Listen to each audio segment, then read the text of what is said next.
Assalamualaikum warahmatullahi wabarakatuh. Selamat datang kembali di Cast Channel.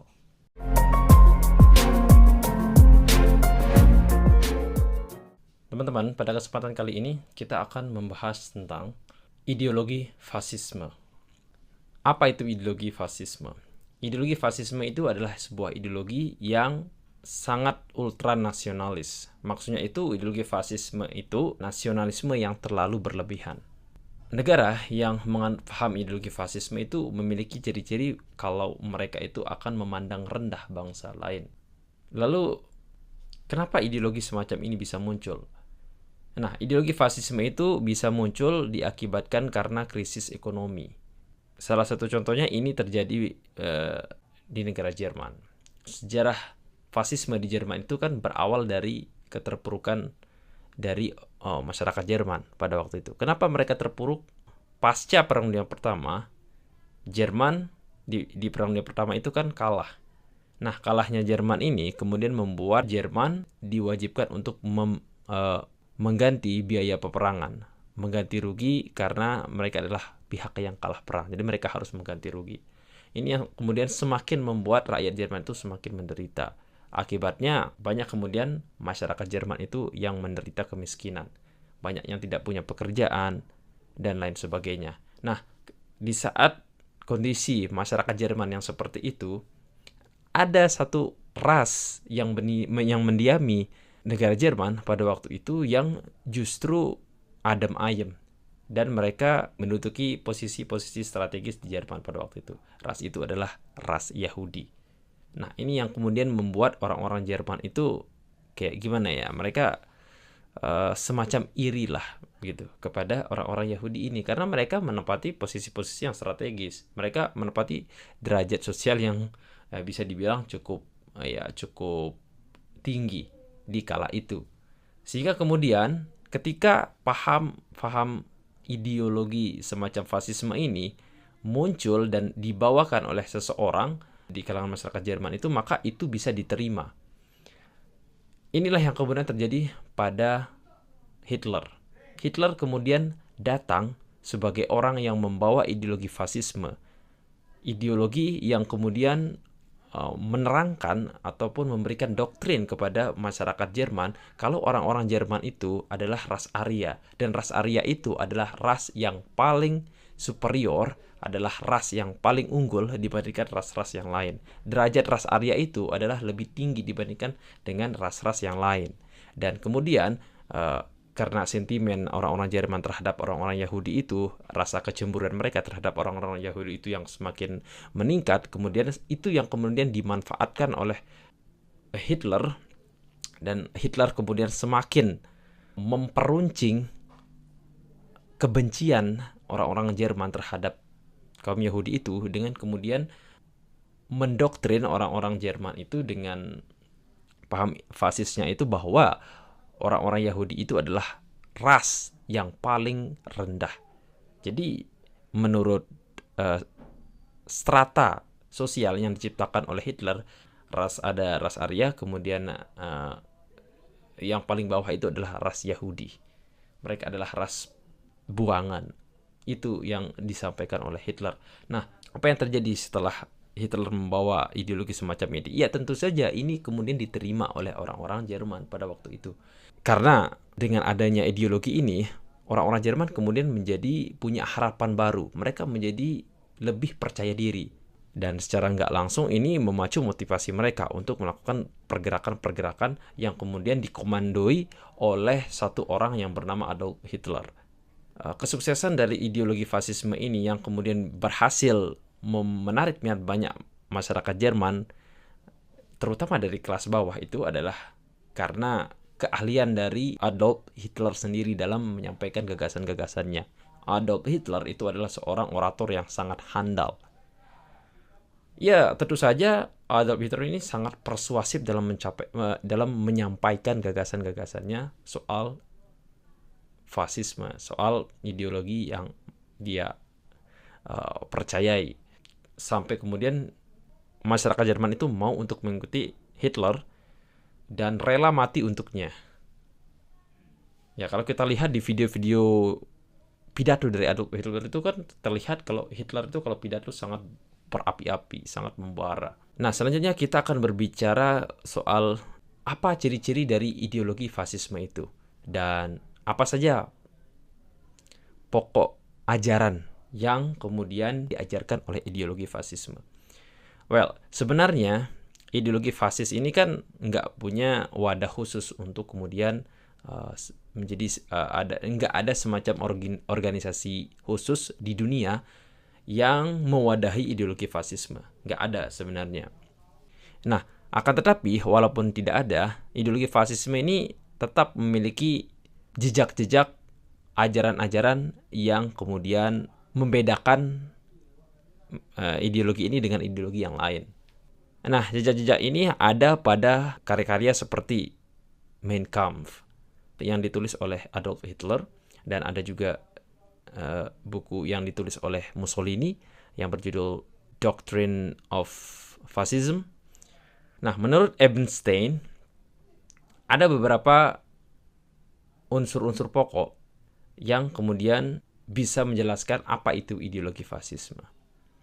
Unsur yang pertama, ideologi fasisme itu bersifat dogmatik dan fanatik. Dua kata ini, dogmatik dan fanatik. Kenapa dikatakan dogmatik? Karena ideologi fasisme itu berusaha untuk mendoktrin rakyatnya atau masyarakatnya untuk percaya pada sesuatu tanpa bisa diganggu-gugat kebenarannya. Salah satu contohnya adalah Jerman merupakan ras Arya. Nah, pernyataan itu adalah sifatnya dogmatik atau mutlak kebenarannya. Jadi nggak boleh ada yang membantah hal tersebut, baik dia menggunakan penelitian atau lain sebagainya. Karena kenapa? Karena dalam ideologi fasisme itu mereka tidak mengakui penalaran dan mereka lebih bersifat dogmatik dan fanatik. Udah dogmatik, fanatik lagi. Jadi kalaupun misalkan ada penelitian yang membantah kalau bukan, orang Jerman itu bukan ras Arya, dan ras Arya itu bukan ras yang memiliki derajat yang paling tinggi atau memiliki strata yang paling tinggi di antara ras-ras yang lain. Misalkan ada penelitian yang seperti itu. Nah, dalam ideologi fasis, negara yang menganut ideologi fasis itu akan ditolak langsung tanpa mau peduli apakah itu sudah menggunakan metode yang benar untuk meneliti itu, menggunakan penalaran yang benar, mereka akan menolak semua itu. Karena tetap doktrinnya adalah ras mereka adalah ras yang paling tinggi derajatnya. Nah, hal-hal semacam itu juga terjadi pada negara-negara yang menganut ideologi fasis yang lain. Salah satu contohnya misalkan Jepang.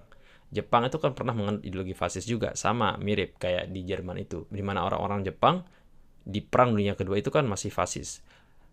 Ya, orang-orang Jepang itu menganggap kalau bangsa mereka itu adalah bangsa yang semestinya memerintah ras-ras yang lain. Karena mereka adalah keturunan dewa. Mereka percaya kalau bangsa mereka itu adalah keturunan dari dewa Amaterasu atau dewa matahari. Yang ini kemudian didasarkan pada catatan-catatan yang mereka baca yang diwariskan oleh nenek moyang mereka tentang asal-usul mereka. Itu jadi basisnya adalah legenda di zaman dahulu. Nah, selain itu ada juga Italia. Ya, pernah ada ideologi fasisme juga di situ yang kemudian dipimpin oleh Mussolini. Mereka mengglorikan kerajaan ataupun kekaisaran Romawi yang dulu pernah berkuasa di Italia. Dan itu yang kemudian mereka angkat kembali. Dan kemudian menganggap bahwa mereka itu semestinya meneruskan kejayaan dari bangsa Romawi yang pernah ada di zaman dahulu. Jadi kan ini agak mirip-mirip itu, ada doktrinnya di situ. Nah, yang kedua, ideologi fasisme itu mengingkari derajat kemanusiaan. Jadi menurut mereka manusia itu tidak sederajat. Ada ras-ras tertentu yang memiliki derajat yang lebih tinggi. Contohnya dalam kasus ini adalah negara Jerman. Jerman percaya ada ras tertentu yaitu ras Arya yang memiliki kedudukan yang lebih tinggi dengan ras-ras yang lainnya. Nah, ini kan mengingkari kesetaraan derajat umat manusia. Di mana kalau misalkan di dalam ajaran Islam itu dikenal tentang ajaran kesetaraan, kesamaan derajat, bahwa di mata Tuhan manusia itu sama. Nah, kalau di ajaran fasisme itu nggak gitu. Ya, mereka percaya ada ras-ras tertentu yang memiliki derajat yang lebih tinggi dibandingkan ras-ras yang lainnya. Jadi seperti itu. Nah, yang ketiga, segala hal yang berkaitan dengan pemerintahan itu hanya bisa dijalankan, atau pemerintahan hanya bisa dijalankan oleh kelas elit. Orang-orang biasa atau bukan dari kalangan elit itu tidak berhak untuk mencampuri urusan pemerintahan. Mereka nggak berhak untuk menentukan arah negara. Jadi yang berhak untuk mengetahui yang terbaik untuk negara adalah kelas elit saja.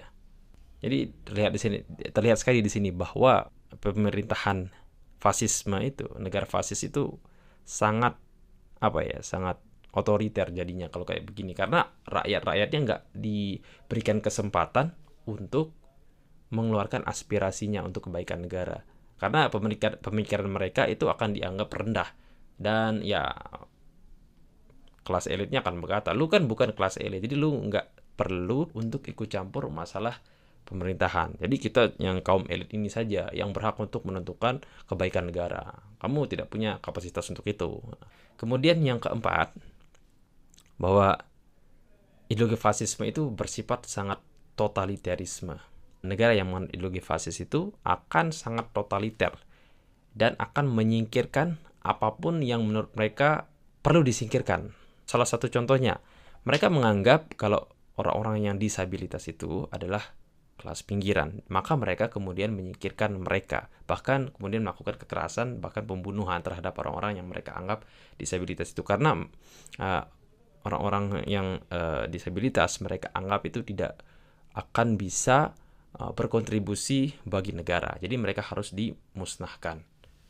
Salah satu contohnya juga, mereka sangat totaliter sekali dalam kemudian meminggirkan, bahkan menyingkirkan peran dari wanita. Karena menurut mereka, wanita itu hanya bisa berperan di 3K saja. Ya, K yang pertama adalah kinder, anak-anak. K yang kedua adalah kuce atau dapur. Dan K yang ketiga adalah kitche atau gereja. Jadi peran wanita itu cuman boleh di 3K itu. Selain itu, para wanita nggak boleh melakukan kegiatan selain yang itu. Jadi cuman ngurusin anak, ngurusin dapur, dan di gereja. Itu aja. Para wanita tidak berhak atau dilarang oleh pemerintah Jerman untuk berada di lingkup pemerintahan. Dilarang. So, goodbye emansipasi wanita, goodbye. Nah, kemudian ideologi yang fasis itu bersifat sangat rasial, sangat rasis mereka. Rasialisme dan imperialisme. Dua hal ini berkaitan. Rasisme maksudnya itu adalah, ya tentu saja mereka itu sangat rasis sekali. Bahwa orang-orang yang memiliki ras yang berbeda dengan ras mereka itu akan dikucilkan, bahkan mereka anggap harus ditaklukkan dan diperintah oleh ras mereka yang lebih unggul. Salah satu contohnya adalah yang terjadi di Jerman juga. Di Jepang juga seperti itu. Jepang menganggap ras mereka adalah ras yang terbaik karena keturunan Dewa Amaterasu, maka mereka kemudian berusaha untuk menaklukkan ras-ras yang lain, dimulai dari ras yang dari Asia dulu. Itu yang kemudian mendorong mereka untuk menjajah bangsa-bangsa lain, menjajah Cina, menjajah Indonesia, karena mereka menganggap, oh, ras kamu itu adalah ras yang lebih rendah dari saya, jadi kamu nggak berhak untuk membuat negara sendiri, saya yang harus kemudian memerintah kamu. Nah, itu kemudian ideologi yang tertanam di dalam benak mereka. Jadi sangat rasis sekali. Ya, itu. Kemudian karena seperti itu, karena mereka rasis, maka itu akan menimbulkan rasa keinginan dalam diri mereka untuk melakukan imperialisme, menjajah bangsa lain. Dan sudah terjadi. Jepang kemudian dengan ideologi fasisnya yang kemudian beraliansi dengan Jerman dan juga Italia, berusaha untuk menjajah Indonesia, berusaha untuk menjajah negara-negara Asia lainnya, meskipun pada akhirnya mereka kalah oleh tentara sekutu. Begitu juga dengan Jerman. Nah, seperti itu. Dan yang kemudian yang ketiga, mereka itu sangat mereka merasa kalau bangsa mereka adalah bangsa yang paling benar, bangsa yang berhak untuk memerintah dunia, sehingga kemudian mereka selalu membuat kekacauan di dunia internasional. Ya, karena mereka merasa bahwa bangsa mereka adalah yang terbaik, maka mereka nggak akan mau berdamai dengan negara-negara lain yang kontra terhadap negara mereka. Akhirnya mereka akan ngajak gelut pada negara-negara lain, sehingga ketertiban dunia internasional itu nggak akan terjadi. Dan itu biasanya dilakukan oleh negara-negara yang fasis. Di negara yang fasis itu mereka sangat mengedepankan kebohongan dan juga kekerasan. Jadi apapun mereka lakukan untuk mencapai tujuannya, walaupun menggunakan cara-cara seperti kekerasan dan sebagainya. Kekerasan ini sangat biasa terjadi ketika Jerman kemudian dipimpin oleh Adolf Hitler dengan ideologi fasisnya itu membantai orang-orang Yahudi yang kemudian dikenal sebagai peristiwa Holocaust.